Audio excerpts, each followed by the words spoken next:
Term ni ngapi? Hapa tuko dhuluma, tunasema term ni 2 bila kubembelezana. Sio nini ama nini.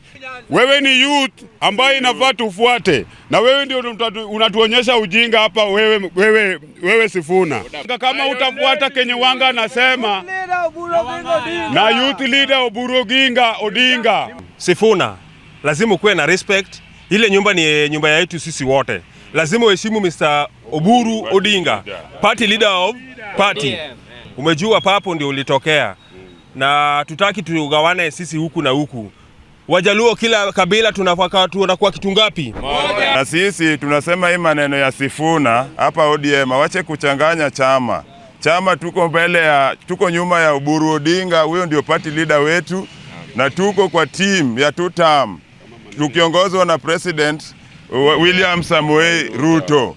Na sisi tunasema tutakubali kuchezewa na akili. Sisi tumekuwa hapa na tumeangamia, hata tujapata compensation ya post election violence. Na Sifuna anataka bado turudi kwa barabara.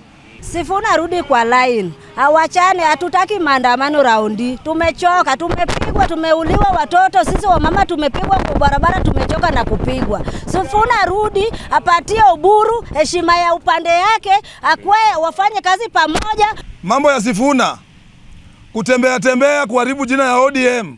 Na ODM ndio imefanya Sifuna yako mahali yako sahihi. We Sifuna, sisi kama wanachama wa ODM imekupeleka mbali mpaka ikafanya wewe ni senator wa Nairobi. Sasa hii umeanza kugawanya ODM.